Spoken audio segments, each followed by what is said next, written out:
And what are some of the experiences you've had? Well, I came into the varsity sports my junior year. My sophomore year actually played baseball, and I was on the playoff team. And going in as a sophomore, there's a lot of older guys that have been there, around a lot longer than you. Sure.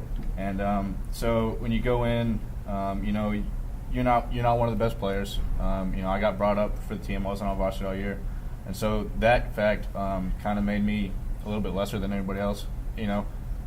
But I guess it's because you're younger. Guys that are older have a lot of power. That's in high school in general. Now, when you were, as you said, when you were younger, did anybody ever stand up for you? When you were that young guy, was there any older player on the team that came to your rescue, or was that just a part of it that you had to take it? Well, it kind of came with time. Like there's guys, after playing and after being around the guys, you kind of got into the group.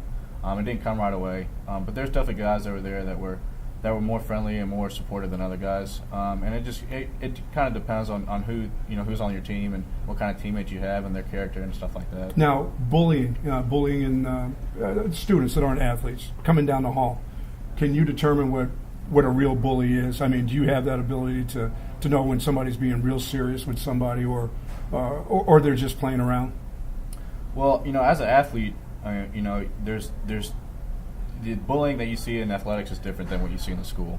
As an athlete playing on a football and baseball team, the team is unified as one group, and that kind of separates them, a little bit from the students that don't play sports. But we all go to the same school. We're all students that go to Lander, and we're all family at Lander, and so you can definitely see when somebody's being bullied. Sure. And you can tell, who is a bully. And it's hard. It's hard to sometimes to do stuff about it because What's the pressure? What makes it so hard? You say that. What makes it so hard if you see somebody bullying another student or another athlete that makes it hard on you that you can't go to an administrator and honestly tell them what's going on? I think one thing that's hard for people is maybe somebody's perspective. When you see somebody bullying, and one thing that goes to your mind is what kind of relationship those people have, and it's hard being an outsider. When you see somebody bullying, maybe that's in a different group that you don't hang out with, or you see somebody that you don't really know.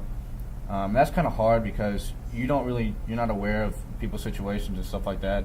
But you can tell, when somebody's when it's persuasive or and they're persistent and stuff like that.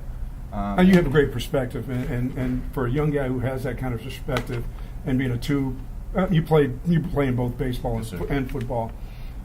Have you ever taken part of being a bully? Have you ever felt like you were part of that at one time? There's been times where I've felt I've been bullied, and looking back, there's times you say, I was part of something that might have hurt somebody's feelings, and whether I did it on purpose or not, it's. You take part of some activities that can affect other people in a big way, and as an athlete, hazing goes on and stuff like that. And at first, when you're part of that, you don't really think about how much it's Sure. going to affect somebody.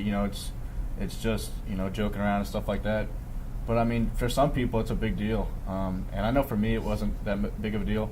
But that's just me. I don't know how it affects other people, and it could affect people a big deal in a really harsh kind of way. Well, I want to thank you for joining us this morning, being very honest, Yes, and some of your thoughts. Appreciate it. Sir, thank you.